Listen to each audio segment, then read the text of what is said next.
100 থেকে 200 টাকার মধ্যে মোহাম্মদপুরে বাসায় কি এনে সবাই মিলে খেলে ওয়ার্থ ইট হবে। সো আমার আজকের মিশনটা হচ্ছে বাসার সবার জন্য লাঞ্চ আনতে হবে, তাও আবার আমার চয়েসের। কিন্তু এখানেও তারা আমাকে রিকোয়ারমেন্ট দিছে যেন আমি কাচ্চি না আনি, বার্গার না আনি বা স্ন্যাক্স টাইপ কোনো আইটেম না নিয়ে আসি। বাসায় খাবার নিয়ে আসা ট্রাস্ট মি অনেক বড় একটা রেসপন্সিবিলিটি। সো অনেক ঘোরার পর চিন্তা করলাম সবার জন্য প্ল্যাটার নিয়ে যাই। সো চলে আসে ইউনিক ফ্লেভার্সে, যেখানে আমি ডিফারেন্ট টাইপ অফ প্ল্যাটার পাবো, তাও আবার 99 টাকা থেকে শুরু করে 200 টাকার মধ্যে। তাও আমি এখানে বসে মিনিমাম 4-5টা বাসায় ফোন দিছি। কেউ বলে স্যুপ খাবে, কেউ রাইস খাবে, কেউ অন্থন খাবে, কি না কি খাবে। অ্যান্ড অরনি অবভিয়াসলি মোমোস খাবে। অ্যান্ড থ্যাংক গড মোটামুটি আমি সবকিছু এক জায়গায় পেয়ে গেছি। দেন ফাইনালি আমি নিজের বুঝ মতো কিছু প্ল্যাটার অর্ডার দিছি অ্যান্ড অরণের জন্য মোমোজ অর্ডার দিছি। চলে আসলাম বাসায়, এখন দেখবো সবার খাবার পছন্দ হয়েছে নাকি হয় নাই। মিশন পাস নাকি ফেল একটু পরেই বুঝবো। ফার্স্টে I got their winter combo সিঙ্গেলটা, যেটার প্রাইস ছিল আই গেস 199 টাকা, যেখানে সবকিছুই ছিল।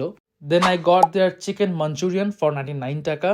When I have to survive in low budget, then this is my platter. 99 টাকার Manchurian platter. দেন 99 টাকার একটা সসেজ প্ল্যাটার নিয়েছিলাম, যেটার মধ্যে সসেজ বলটা ফ্রাই করা থাকে অ্যান্ড রাইস দেওয়া থাকে। আম্মুর জন্য নিয়েছিলাম ঝাঁকানাকা প্ল্যাটার, বিকজ আমার আম্মু উইংস অনেক পছন্দ করে। এটার সাথে চিকেন মাঞ্চুরিয়ান ছিল অ্যান্ড সসেজ ফ্রাই করা ছিল। আই এম প্রিটি শিওর এটা আম্মুর খুবই ভালো লাগবে। অ্যান্ড অরণের জন্য অর্ডার দিয়েছিলাম তাদের চিজি মোমোস। এটা আমি এক পিসও পাই নাই। অ্যান্ড আমার জন্য আনছিলাম all in one platter for 199 টাকা।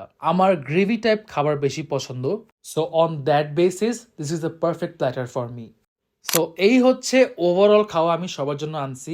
আসেন একটু পরে দেখবো যে আমার মিশনটা পাস হয়েছে নাকি ফেল। ইন্টার কম্বো সুপের প্ল্যাটারটা আনছিলাম আমার আব্বুর জন্য, বাট ওই প্ল্যাটারের উপর সবার নজর ছিল। বাট আমার আব্বু তো আমার আব্বুই, সে এই প্ল্যাটার কাউরে দেয়নি, সে নিজেই খাইছে। তো ওভারঅল যদি বলি, আমি মিশনটা পাস করছি, কারণ everyone like the food and সবাই সবার পছন্দের মতো খাবারগুলো পাইছে। আমার বাসা থেকে কেউ বেরোতে চায় না, everyone is super lazy. Mostly আমি বাইরে থেকে খাবারগুলো বাসায় এনেই আমার খেতে হয়। One thing I have to mention, তাদের প্যাকেজিং কিন্তু নর্মাল থাকে, আপনাকে বাসায় এনে সুন্দর মতো প্লেটিং করতে হবে। সব প্ল্যাটারের মধ্যে যদি আমার চুজ করতে হয় কোনটা সব থেকে বেস্ট ছিল, ওটা হচ্ছে উইন্টার কম্বো ফর 199 টাকা, যেটা আমার আব্বু বসে খাচ্ছে। নেক্সট আমি একটা সিরিজ বানাতে চাই, যেখানে আমি আমার অনলাইন অর্ডার ফুডগুলো রেট করব। So what's your thought on that? Comment down below. So thank you so much guys. See you again.